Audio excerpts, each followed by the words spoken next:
జోరు వాన అయితే పడుతుంది. అసలుకి చూడొచ్చు, మొత్తం నానిపోయిన ముద్ద ముద్ద అయిపోయినా.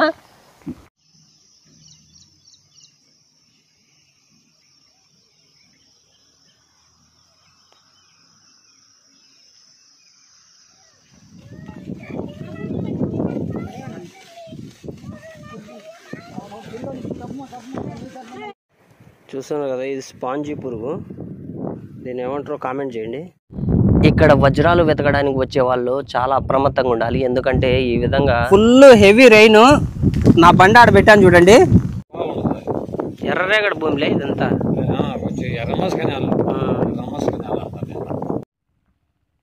ఇదిగోండి, వాన పడినప్పుడు ఈ విధంగా ఉంటుందన్నమాట. వాన పడుతుంది. ఇదిగోండి సన్ను. మనము తాడిపత్రికి పోయి అక్కడి నుంచి గుత్తికైతే వెళ్ళాలి. గుత్తి నుంచి మళ్ళీ కట్టై పత్తికొండ, జొన్నగిరి అట్లా పోతుంది అనమాట.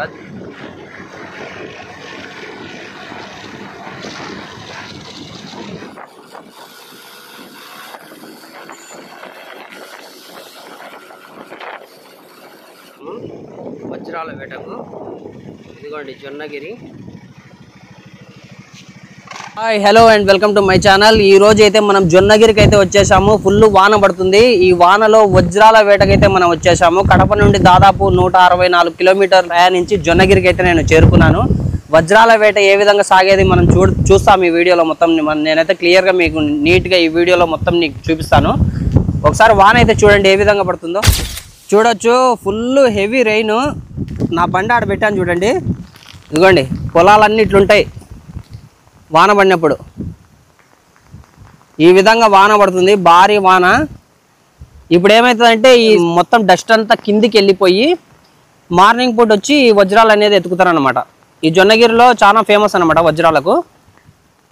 కాబట్టి వానలు పడిన తర్వాతనే వేటకు వస్తారనమాట, వజ్రాల వేటకు. జోరు వాన అయితే పడుతుంది. అసలుకి చూడొచ్చు, మొత్తం నానిపోయిన ముద్ద ముద్ద అయిపోయినా. ఇక్కడ ఏంటంటే జొన్నగిరిలో జియాలజికల్ డిపార్ట్మెంట్ వాళ్ళు చెప్పేది ఏంటంటే ఈ జొన్నగిరిలో భూగర్భ జలాలకు చాలా దగ్గరలో ఉన్నాయన్నమాట కింబర్లైట్స్. ఈ కింబర్లైట్స్ అంటే ఏంటంటే మాది కింబర్లైట్స్ అనేది కింద ఒక అడుగు భాగంలో, భూమికి అడుగు భాగంలో ఒక వాల్కోనో మాదిరి ఏర్పడి అది డైమండ్స్ అనేటివి పైకి తీసుకొస్తాయన్నమాట. ఇవి ఎక్కువ సౌత్ ఆఫ్రికా, టాంజానియా అక్కడ ఉంటాయన్నమాట. ఇక్కడ మన ఆంధ్రప్రదేశ్లో వచ్చి జొన్నగిరిలో ఉన్నాయన్నమాట ఇవి. మీరు చూస్తున్నారు కదా, ఇదంతా కనికరాయి నేల. ఈ కనికరాయిలలో ఎక్కువ ఉంటాయని డైమండ్స్ అంటుంటారు, వజ్రాలు. ఇంక ఈ కనకరాయిలన్నీ చూడాల దీనిలో. ఇప్పుడు మీరు చూస్తున్నారు కదా, ఈ చైన్లోనే దాదాపు 2 కోట్ల విలువ చేసే వజ్రం అయితే దొరికింది ఒక 2 ఇయర్స్ బ్యాక్. 30 లక్షలు, 70 లక్షలు, 1.5 కోటి రూపాయల విలువ చేసే వజ్రం కూడా ఈ చైన్లోనే దొరికింది. అందుకే స్థానికులు ఈ చేనుని వజ్రాల చేను అని కూడా పిలుచుకుంటుంటారనమాట. మెయిన్ రోడ్డుకు దగ్గరలో ఉండడం వల్ల ఎక్కడెక్కడి నుంచో బస్సులు ఇక్కడ దిగడము, ఆటోలు ఇక్కడ దిగడము, ఇంకా చేనులోకి వచ్చేస్తారనమాట చాలామంది సుదూర ప్రాంతాల నుంచి. ఇక్కడ చాలామంది స్థానికులు ఏం చెప్తున్నారంటే ఈ పొలంలో దొరికే వజ్రానికి చాలా విలువ ఉంటుందని అయితే చెప్తున్నారు. ఈ పొలంలో అయితే క్రిస్టల్స్ ఆ టైప్ ఏం దొరకమంట. దొరికితే ఒకటేసారి డైమండ్ దొరుకుతుందంట. అందుకే జాక్ పాట్ కోసం అయితే చాలామంది అయితే వాళ్ళ అదృష్టాన్ని పరీక్షించుకుంటున్నారు. చాలా ఇంట్రెస్ట్గా ఓపిక్గా ఎతుకుతున్నారు. ఈ పెద్ద ఆమెమో బావి దొవుతున్నట్టుంది. ఇక్కడ బావి కాదు, వజ్రం కోసం దొవుతుంది. ఇంకా ఆడనే దొరుకుతుందేమో అని పాపం ఆమెతే తవ్వుతుంది. ఆమెకు దొరకాలని నేనైతే కోరుకుంటున్నా. పాపం ఆమెకి ఎన్ని కష్టాలు ఉన్నాయో ఏమో. ఇంకా ఇక్కడ స్టూడెంట్స్ కూడా వచ్చినారు. ముసలోళ్ళు వచ్చినారు. 60-70 ఏళ్ళు ముసలోళ్ళు కూడా వచ్చినారు. ఇక్కడ మొత్తం తిన్నాలుగా ఉంది. మొత్తము ఒక జాతర మాదిరి ఉంది. ఇదిగోండి, ఈ మనిషి ఏందో తవ్వుతున్నాడు. అందరు చూడండి ఏ విధంగా తవ్వుతూ చాలా బిజీలో ఉన్నారు. ఇక్కడ ఒక అతనికి డైమండ్ ఏమో దొరికినట్టుంది. అది డైమండా కాదని ఒక పరికరంతో టెస్టింగ్ కూడా చేపిస్తున్నాడు. మీరు చూస్తున్నారు కదా, ఈ విధంగా టెస్ట్ చేస్తారనమాట. అది డైమండ్ టెస్టర్ అనమాట. అమెజాన్లో దొరుకుతుంది అది. దాని ద్వారా మనకేంటంటే 12 పాయింట్స్ అంటే రెడ్ మార్క్ పడేసి అది మిషన్ బీప్ సౌండ్ వస్తుంది అనమాట. ఆ బీప్ సౌండ్ వస్తే అది రియల్ డైమండ్ అనమాట. 12 పాయింట్స్ వచ్చి ఇప్పుడు అతనికి దొరికింది డైమండ్ కాదు, క్రిస్టల్. అది డైమండ్ పెట్టంగానే అది ఏమవుతుందంటే ఫుల్ రెడ్ మార్క్స్ అయితే పడిపోయి బీప్ సౌండ్ వస్తుంది అనమాట. డైమండ్ అయితే కాదు, టెస్ట్ చేశాడు. డైమండ్ కాదు, ఈ క్రిస్టల్స్ అనమాట. రియల్ డైమండ్ అయితే 12 పాయింట్స్ పడి పైన రెడ్ మార్క్ మొత్తము హైలో ఉంటుంది అనమాట రియల్ డైమండ్ అయితే. ఇది అమెజాన్లో కూడా దొరుకుతుంది, ఇది నేను కూడా చూశాను. ఇంకా దాంతో టెస్ట్ చేస్తున్నారు. అసలు రియల్ డైమండ్ని మనం ఈజీగా ఐడెంటిఫై చేయొచ్చు. చాలా స్మూత్గా ఉంటుంది, గ్లో ఉంటుంది. ఎవరికైనా దొరికింది డైమండా కాదా అని టెస్ట్ చేయడానికి వ్యాపారస్తులు ఇట్లాంటి పరికరాలతో రెడీగా ఉంటారనమాట. వాళ్ళకి ఏమన్నా డౌట్ వస్తే వాళ్ళ దగ్గరికి వెళ్తే వాళ్ళు టెస్ట్ చేసి ఇది డైమండా కాదా అనేది వాళ్ళు చెప్తారనమాట.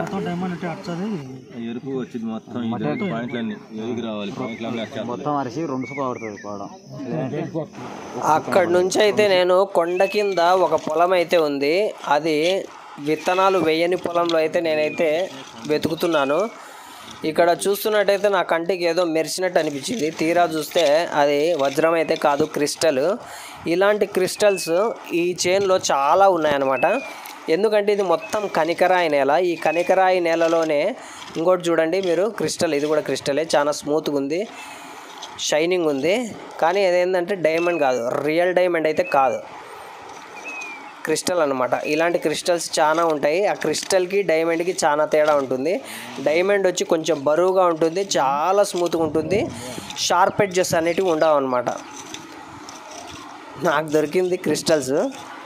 ఈ కనికరాయి నేలలో మనము వెతకడం అనేది చాలా కష్టం అనమాట. ఎందుకంటే చూసి చూసి కళ్ళు అయితే ఎర్రగా అయిపోతాయి మనకు. ఇంకోటి ఏంటంటే వాన పడినప్పుడు మనకి ఇక్కడ ఏం షెల్టర్ ఉండదు, ఎక్కడ చెట్టు ఉంటే అక్కడికి వెళ్ళిపోవాలా.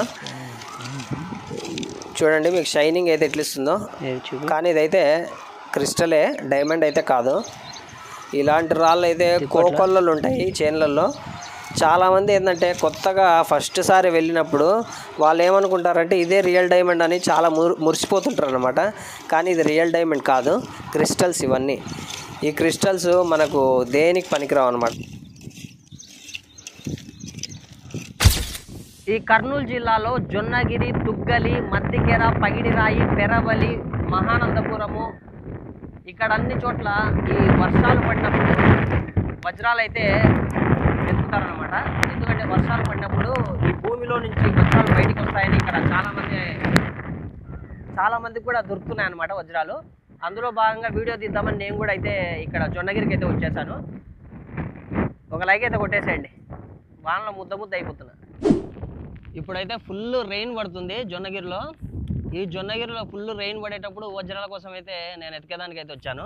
చాలామంది వచ్చారు, నేను వీడియో కోసం వచ్చాను. వజ్రం దొరికితే బోనస్ పాయింట్ అనమాట మనకు. చూద్దాం, వెతుకుదాం. ఈ వాన పడినప్పుడే ఎక్కువ దొరుకుతాయని చాలామంది అంటుంటారు. అందుకే ఇక్కడ వాళ్ళే కాకుండా ఎక్కడెక్కడి నుంచో వచ్చి వజ్రాలు వెతకడానికి వాళ్ళ అదృష్టాన్ని అయితే పరీక్షించుకుంటుంటారు. అందులో భాగంగానే నేను కూడా అయితే వచ్చాను. చూద్దాం, మనకు ఒక వజ్రం అన్న దొరుకుతుందేమో చూద్దాం. దాన్ని ఎట్లుందో కూడా చూస్తే కొంచెం చూడండి మీరు కూడా, ల్యాండ్ చూపిస్తాయి ఎట్లుంటుందో. ఇదిగోండి వాన పడినప్పుడు ఈ విధంగా ఉంటుందన్నమాట. వాన పడుతుంది, ఇదిగోండి సన్ సెట్ అవుతుంది, వాన పడుతుంది. ఇట్లాంటి టైంలో చూస్తే వజ్రాలు కనిపించే ఛాన్స్ ఉంటుంది అనమాట. వెతుకుదాం, అదృష్టాన్ని పరీక్షించుకుందాం.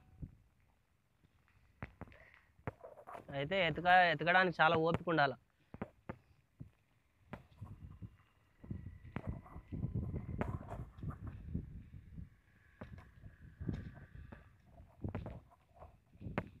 చాలామంది అయితే వచ్చినారు.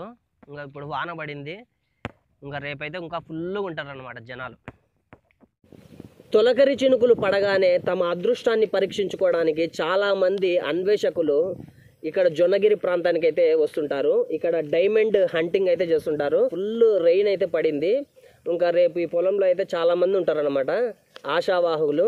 మరి ఎంతమందికి డైమండ్ దొరుకుతుందో అనేది ఆ దేవుడికి తెలియాలా. నేనైతే ఇప్పుడైతే చూస్తున్నాను, కొన్ని క్రిస్టల్స్ మాదిరి కనిపిస్తున్నాయి, కానీ అయితే డైమండ్ కాదు. ఇక్కడ వజ్రాలు వెతకడానికి వచ్చే వాళ్ళు చాలా అప్రమత్తంగా ఉండాలి. ఎందుకంటే ఈ విధంగా వైరింగ్ అయితే వేశారు చూడండి. తోటకు అక్కడ శనగతోట వేశారు. పందులు అందు పోకుండా వైరింగ్ వేశారు, ఎలక్ట్రిక్ వైరింగ్. మనం కానీ పొరపాటున తెలియకుండా పోయి అక్కడ పిల్లలు కానీ ఎవరైనా ముట్టుకున్నారనుకోండి, షాక్తో దెబ్బకు అవుట్ అనమాట. చూడండి, వైర్ చూపిస్తాను నేను ఒకసారి. చూస్తున్నారు కదా వైరింగ్ ఎట్లా ఇచ్చినారో వాళ్ళు ప్రొటెక్షన్గా తోటకు. అది ఆడ ట్రాన్స్ఫార్మర్ ఉంది, ఆ ట్రాన్స్ఫార్మర్తో ఈ స్తంభానికి ఇచ్చేసి ఈ స్తంభం నుంచి మొత్తం ఈ విధంగా ఇచ్చేసినాడు మొత్తం వైరింగ్. చూడండి తోటకు. మీకు తెలీదు, మీరు పొరపాటున ఈ తోటలోకి అడుగు పెట్టేటప్పుడు పిల్లలను పిలుచుకొని వచ్చినారనుకో, మీ పాటికి మీరు ఇక్కడ వజ్రాలు ఏరుకుంటూ ఉంటారు. వాళ్ళు వచ్చి ముట్టుకున్నారనుకోండి, అంతే పిల్లలు జాగ్రత్త. అస్సలకి ఇక్కడ ఇట్లాంటి ప్లేస్కి అస్సలు పిలుచుకురావద్దు పిల్లలను. చాలా జాగ్రత్తగా ఉండండి. ఈ పాయింట్ అనేది నోట్ చేసుకోండి ముఖ్యంగా. మీరు చూస్తున్నారు కదా, భారీ వాన అయితే స్టార్ట్ అయింది. ఇంకా వజ్రాల కోసం అన్వేషించే వాళ్ళందరూ వచ్చి చెట్ల కిందకి అయితే చేరినారు. బోరున గాలి అయితే వస్తుంది, ఎందుకంటే ఇది ఓపెన్ ప్లేస్ కాబట్టి ఏం ఉండవు అనమాట. ఆ చెట్ల కిందకి చేరినా కూడా ఆ చెట్ల పైన ఉన్న నీళ్ళన్నీ మన మీదనే పడతాయి. ఈ ప్లేస్లోకి మీరు వచ్చేటప్పుడు పిల్లలను అయితే అస్సలు పిలుచుకురాకండి, ఎందుకంటే వానలు పడినప్పుడు మనం చెట్ల కిందకి చేరినప్పుడు పిడుగులు పడే అవకాశం ఉంటుంది. చూస్తున్నారు కదా అందరు ఏ విధంగా చెట్ల కింద వచ్చి తలదాచుకున్నారో. వజ్రం చేస్తున్న తిప్పలు ఇదంతా. ఇలాంటి మరిన్ని లేటెస్ట్ వీడియోస్ కోసం నా ఛానల్ని అయితే దయచేసి కొత్త వాళ్ళు అయితే సబ్స్క్రైబ్ చేసుకోండి. ఇప్పుడు మీరు చూస్తున్నారు కదా, ఇది డైమండా కాదా అనేది కామెంట్ రూపంలో నాకు కామెంట్ తెలియజేయాల్సిందిగా నేనైతే కోరుకుంటున్నాను. Mahesh signing off.